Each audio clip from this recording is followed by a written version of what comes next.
Olá, meus amigos, mais uma vez aqui juntos e hoje eu quero falar a respeito de história, a história do Ocidente e dizer que não sou nenhum professor, nenhum especialista, apenas um simples leitor. E dizer que a história não é um jogo de azar, nada é por acaso. Deus ele não joga dados com a história e nem com nossas vidas. Tudo tem um propósito, tem um porquê. E se formos olhar a história, vamos começar a analisar que todas as épocas elas seguem o mesmo padrão cíclico de nascimento, crescimento, chega ao seu ápice e começa a cair até chegar à sua queda total, à sua morte. Outra coisa que vamos notar é de que cada crise que foi a causa da queda de cada civilização, elas nada mais são do que uma causa profunda, uma crise espiritual em que cada povo desse viveu e que refletiu na sua queda. Também vamos notar que em cada período desse, Deus nunca nos deixou órfãos e sempre nos mandou os seus representantes para carregar a tocha de luz para nos iluminar, não nos deixarmos no escuro. Sempre tivemos o representante divino na Terra. Então, começando com o Império Grego, tivemos os grandes filósofos, Sócrates, Platão, Pitágoras e tantos outros, e que com o tempo a filosofia foi decaindo junto com seu povo, chegando à sua queda. Depois o Império Romano, em que tivemos Cristo e seus discípulos trazendo a boa nova, o Evangelho, mas que não foi assimilado pelo povo romano e, ao contrário, perseguiram os cristãos. Sua queda era então inevitável e foi caindo, até que em 476 os bárbaros invadem Roma. Passamos para o Império Bizantino, que não é nada mais do que o mesmo Império Romano, só com outra capital, Constantinopla.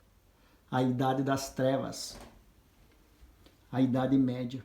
E nessa idade sinistra, o imperador acabou transformando o império em cristão, porque a onda de cristãos estava crescendo muito e ele não tinha mais o que fazer. Então o império assumiu o cristianismo, mas moldou um cristianismo à sua forma. Vestiram Cristo com o ouro e com o poder,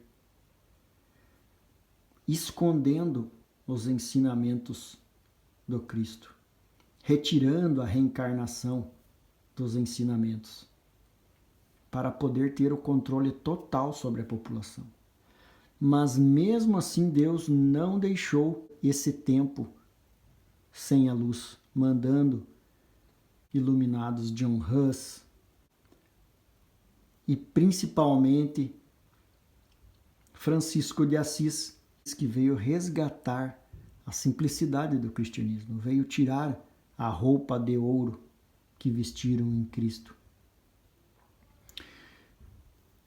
E aí, em 1453, os árabes invadem Constantinopla, derrubando este império. E aí, todos os artistas que moravam em Constantinopla mudam para as cidades italianas e aí dá início à Idade Moderna, ao grande renascimento artístico na Itália. E também o renascimento religioso, em 1517, onde Lutero dá início, resgatando a letra que tinha se perdido, traduzindo a Bíblia do latim para o alemão, dando início à grande reforma protestante. E essa época da Reforma Protestante foi a maior libertação de ideias de que nós de que nosso planeta já viu. Um grande período de crescimento em que ele abriu as portas para a libertação religiosa de todo o Ocidente. E com o tempo também foi caindo. A repressão da monarquia era muito grande no povo e acabou tendo a queda da Bastilha na França. E aí começa a nossa idade atual e que surge o Espiritismo através dos espíritos, em que Kardec fazia as perguntas, mandava as perguntas para os médiuns por carta. Eram vários médiuns no mundo. Os médiuns respondiam através dos espíritos e mandavam para Kardec de volta na França.